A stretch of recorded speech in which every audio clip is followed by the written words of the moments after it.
Assalamualaikum warahmatullahi wabarakatuh. Saya Talia Desti Maharani dengan NPM 21170511017. Di sini saya akan menjelaskan materi pertama tentang evolusi komputer untuk mata kuliah pengenalan organisasi komputer.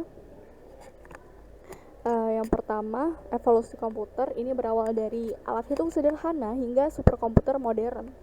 Perjalanan komputer ini adalah salah satu kisah luar biasa tentang inovasi, kebutuhan, dan kemajuan teknologi yang pesat.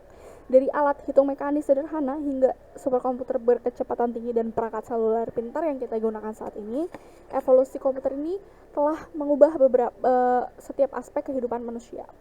Era prakomputer ini sebelum 1940-an, akurasi adalah kunci. Jadi sebelum ada istilah komputer ini merujuk pada mesin, komputer ini adalah julukan bagi orang-orang yang pekerjaannya melakukan perhitungan.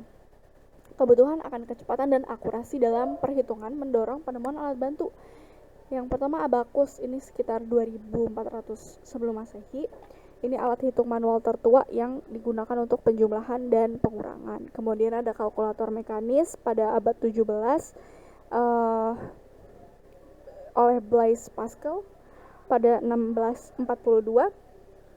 Jadi ini mesin hitung mekanis pertama yang bisa menjumlahkan dan mengurangi secara otomatis. Kemudian ada Gottfried Wilhelm Leibniz, Start Reckoner di tahun 1672. Ini perbaikan dari Pascaline. Jadi ini bisa melakukan perkalian dan pembagian juga. Kemudian ada mesin analitis Charles Babbage. Ini pada abad 19 ada Difference Engine 1822. Ini dirancang untuk menghitung tabel matematika dengan akurat. Kemudian di tahun 1837 ada Analytical Engine. Ini konsep paling canggih pada masanya. Ini adalah cikal bakal komputer modern. Charles Babbage ini merancang unit aritmetika, memori, dan loop kondisional. Ada Lovelace, putri Lord Byron. Ini menulis algoritma untuk mesin ini. Jadi menjadikannya programmer komputer pertama di dunia. Sayangnya keterbatasan teknologi pada masanya membuat mesin ini tidak pernah selesai dibangun. Ini adalah komputer analytical engine dari Charles Babbage ini. Kemudian ada mesin tabulasi Herman Hollert pada akhir abad ke-19. Ini digunakan untuk sensus AS pada tahun 1890.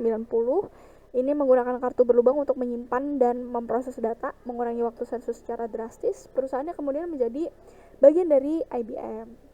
Kemudian ada generasi pertama pada 1940-an sampai 1950-an, di mana ini disebut era tabung vakum. Komputer pertama di generasi ini dicirikan oleh penggunaan tabung vakum sebagai komponen utamanya. Besar, mahal, konsumsi banyak daya, dan menghasilkan panas berlebih. Antara lain ada Antonov Berry Computer, ini 1937-1942. Terus ada ENIAC, Electronic Numerical Integrator and Computer. EDVAC, Electronic Discrete Variable Automatic Computer. Ini memperkenalkan konsep di mana program ini disimpan dalam memori bersama data gitu. Ini juga jadi arsitektur dasar komputer modern yang masih kita gunakan sampai saat ini. Kemudian ada UNIVAC, Universal Automatic Computer. Ini komputer komersial pertama diproduksi secara massal, digunakan untuk aplikasi bisnis untuk memprediksi hasil pemilu AS pada tahun 1952. Ini contoh, ini dari gambarannya. Kemudian generasi kedua, era transistor. Ini juga merevolusi dunia komputasi karena transistor ini lebih kecil, lebih cepat, lebih andal, lebih hemat daya daripada tabung vakum. Transistor ini menggantikan sebagai saklar elektronik. Ukuran komputernya jadi lebih ringkas. Bahasa pemrograman tingkat tinggi ini pakai Fortran dan juga COBOL. Kemudian penyimpanan datanya menggunakan pita magnetik dan cakram magnetik untuk storage. Kemudian contoh komputer yang ada ini IBM 7000 series PDP-1. Kemudian generasi ketiga 1960-an sampai 1970-an ini udah pakai IC atau Integrated Circuit.